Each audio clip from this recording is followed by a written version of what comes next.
Next question है Euclid's division lemma to shows that the square of any positive integer is either the form 3m or 3m plus 1 for some integer m. यहाँ last question में हम लोग Q ले रहे थे और यहाँ पर m हो गया, कोई खास डिफरेंस नहीं ना दोनों के बीच, हम लोग कोई भी वेरिएबल्स ले सकते हैं। तो यहाँ पे हम लोग प्रूफ करके ये दिखाएंगे कि 3m और या फिर अगर कोई भी इंटीजर जिसका स्क्वायर कर दिया जाए, कोई भी पॉजिटिव इंटीजर का स्क्वायर कर दिया जाए तो वो 3m या फिर 3m प्लस 1 के फॉर्म में होता है। तो अब इसको हम लोग यूक्लिड्स डिवीजन एल्गोरिथम के थ्रू कैसे सॉल्व करते हैं, चलिए ये दिखाते हैं। तो जैसा कि मैंने बताया कि हम लोग b की वैल्यू हमेशा अकॉर्डिंग लेते हैं, क्वेश्चन के अकॉर्डिंग लेते हैं। तो अब यहाँ पे हम लोग b की वैल्यू 3 लेंगे। तो सबसे पहले लिखते हैं let a b any positive integer. मैंने यहाँ पर a को एक पॉजिटिव इंटीजर लिया है। अब b लेंगे, b इज इक्वल्स टू हम लोग यहाँ पे 3 ले लेंगे and b is equals to 3। तो अब हम लोग की यूक्लिड्स अप्लाई करेंगे, apply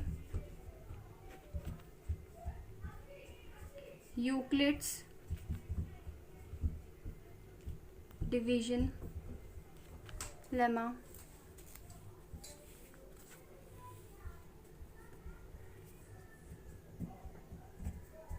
apply Euclid's division lemma a is equals to 3q plus r और यहाँ पर r की जो वैल्यू है वो लेस देन 0 लेस देन 3 होती है, मतलब कि r की वैल्यू 0 से 3 के बीच में लाई करती है।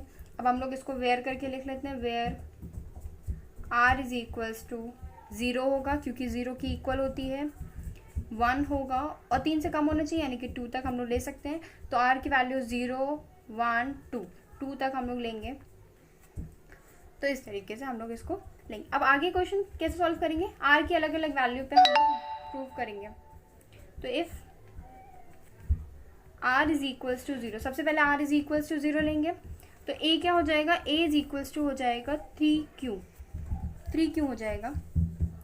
अब हम लोग को यहाँ पे क्वेश्चन में बोला गया है कि shows that the square of any positive integer, यानी कि स्क्वायर करके हम लोग को शो करना है। तो अब हम लोग दोनों साइड इसका स्क्वायर करेंगे। तो ये हो जाएगा a स्क्वायर और यहाँ पर हो जाएगा 3q का स्क्वायर यानी कि 9q स्क्वायर। लेकिन हम लोग को क्वेश्चन में 3m निकालना था, इसलिए हम लोग 3 का मल्टीपल इसको लेंगे। तो अब हम लोग इसको ब्रेक कर लेंगे 9 को। तो 9 को हम लोग 3 इंटू 3q स्क्वायर लेंगे। तो अब ये 3 और 3q स्क्वायर को हम लोग m ले लेते हैं, एक अनदर वेरिएबल ले लेते हैं।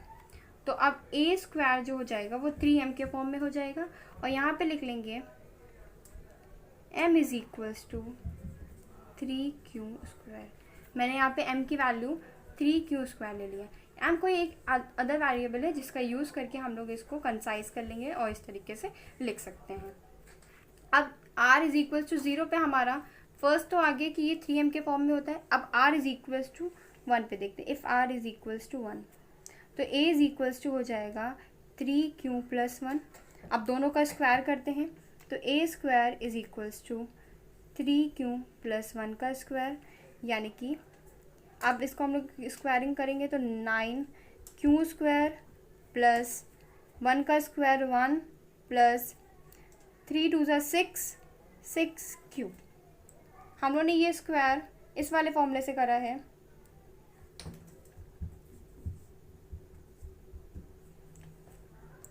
a प्लस बी का whole square is equals to a square plus B square plus 2ab।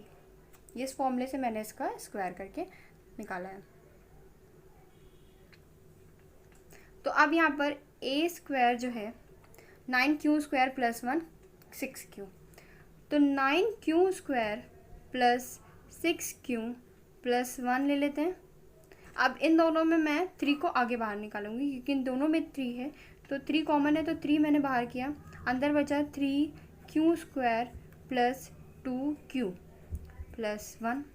अब हम लोग इस पूरे वेरिएबल को m ले लेते हैं, तो ये इस तरीके से हो जाएगा 3m + 1 a² के इक्वल है। और यहाँ पे हम लोग लिख लेते हैं m इज़ इक्वल टू, यहाँ पे m की वैल्यू हो जाती है 3q² + 2q + 1, इस तरीके से आ जाती है। तो हम लोग m की वैल्यू अपने हिसाब से चेंज करते हुए वेरिएबल, अब देखिए यहाँ पर ये 3m + 1 के फॉर्म में हो जाता है। अब इसके बाद हम लोग लेते हैं if r is equals to 2, तो मैं यहाँ पे चेंज ऐसे लगा देती हूँ ताकि आप लोग को ईजी हो जाए समझना। अब r इज़ इक्वल्स टू 2 के लिए a इज़ इक्वल्स टू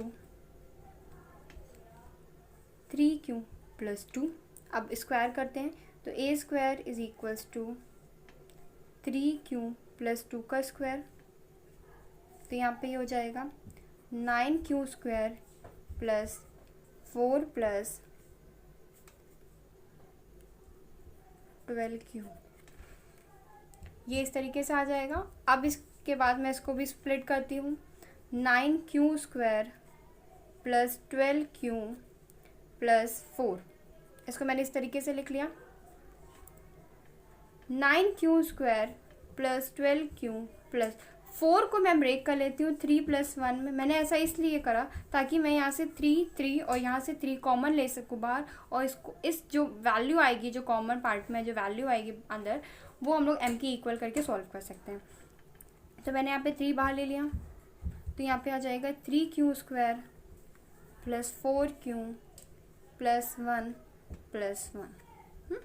अब इसको हम लोग 3m + 1 के फॉर्म में लिख सकते हैं, और यहाँ पर हम लोग ब्रैकेट में लिख सकते हैं कि m इज़ इक्वल्स टू हो जाएगा हमारा 3q² + 4q + 1। ठीक है, तो अब जैसा कि आपने देखा r की वैल्यू 0 के लिए ये 3m के फॉर्म में हो जाता है, r की वैल्यू 1 के लिए ये 3m + 1 के फॉर्म में है, एंड r की वैल्यू 2 के लिए 3m + 1 के फॉर्म में कन्वर्ट हो जाता है। तो इस तरीके से आप कह सकते हैं कि the square of any positive integer is either the form of 3m या फिर 3m। कोई भी पॉजिटिव इंटीजर का स्क्वायर वो या फिर 3m के फॉर्म में होता है या फिर 3m + 1 के फॉर्म में होता है। तो यहाँ पे ये सॉल्यूशन, ये पूरा सॉल्यूशन है। अब मैंने आपके लिए कुछ होमवर्क रखा हुआ है, आप लोग इसको भी देख लीजिए ताकि आप लोग घर बैठे आप इस क्वेश्चन की प्रैक्टिस कर सकते हैं।